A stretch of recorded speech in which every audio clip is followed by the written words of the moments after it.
Guys, किसी ने कहा है कि सफलता असफलता, सक्सेस एंड फेलियर, ये सब कुछ आपकी सोच पर निर्भर है, सब कुछ हमारी सोच पर निर्भर करती है। और विवेकानंद जी ने, एपीजे अब्दुल कलाम ने, इस दुनिया में जितने भी महान फिलोसोफर उन सबका यही कहना है कि the wisdom and the success lies in the mind of human being. आज इस वीडियो के माध्यम से मैं आपको बताना चाहता हूं कि हाउ द माइंड वर्क्स, और mind, the brain has, a human being has two type of mind, one is conscious and another is subconscious। Okay, बस इसको समझने में जो हम गड़बड़ करते हैं वही परिणाम हमको प्रोड्यूस करते हैं। एग्जांपल देखते हैं।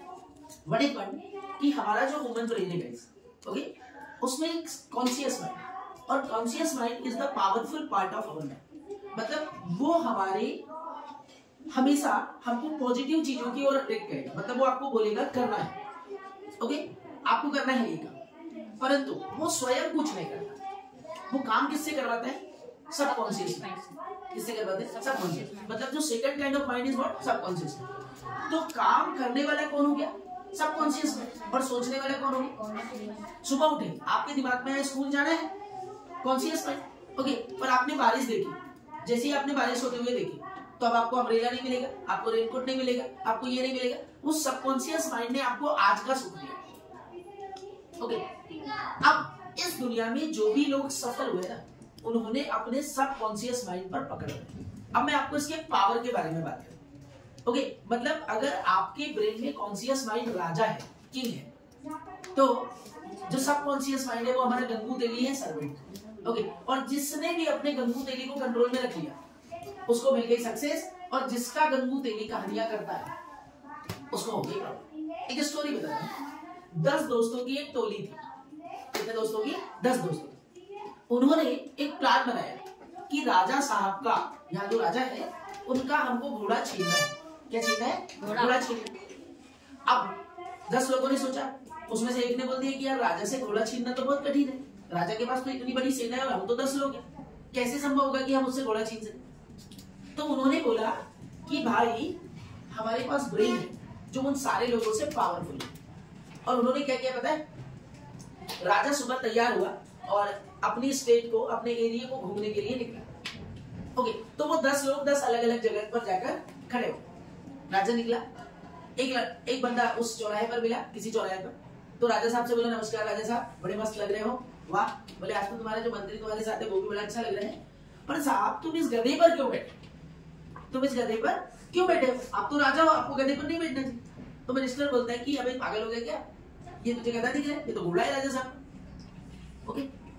बोले तुम पागल हो। वो राजा साहब को बोलते हैं कि राजा साहब इनकी बात में मत लगो, आप तो आगे पहुंचते, थोड़ा एक कॉलोनी का निरीक्षण करते, वहां पर एक बंदा खड़ा मिलता है, वो बोलता है राजा साहब वाह, आज तो आप हमारी अपनी प्रजा का बड़ा ख्याल रख रहे हो और आप सबसे मिलने आए हो, परंतु राजा साहब ये गधे पर बैठ के आना आपको शोभा नहीं देती।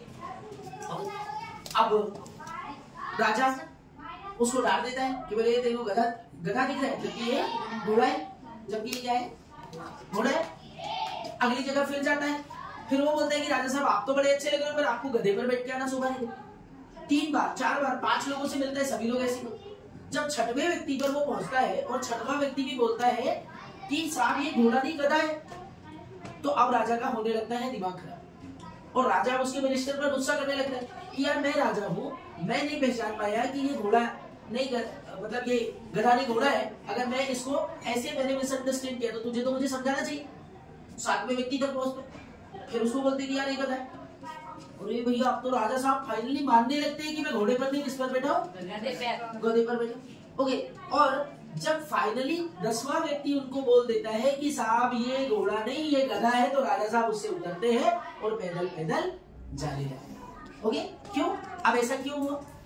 क्योंकि उनके माइंड में बाकी सारे लोगों ने क्या सेट कर दिया कि ये घोड़ा नहीं। बस ऐसे ही हमारा माइंड का, ओके, कि हमको कोई भी चीज कठिन लगती है, हम उसको पढ़े बिना, हम उस पर सोचे बिना, हम उसको क्या मान लेते हैं? टफ है, टफ है, टफ। कुछ लोग इंग्लिश को टफ मान लेते हैं, काम करेंगे तो काम नहीं करेंगे तो वो क्या लगेगी? टफ लगेगी। और यही वाली कंसिस्टेंसी अगर हम अपने ब्रेन को दें, तो अब अगर हमें कुछ अचीव करना है इस लाइफ में या सक्सेस पानी, तो हम क्या करें? अपने ब्रेन को, वो जो सबकॉन्शियस माइंड में तुम्हारा गंगू तेली है ना, उसको पॉजिटिव कमांड देना शुरू कि अरे ये तो मेरे से बन रहा है, ये तो बड़ा आसान है। और जब आप अपने ब्रेन में इस चीज को चलाते हैं तो वो चीजें धीरे धीरे आपको कैसे लगने लगती है।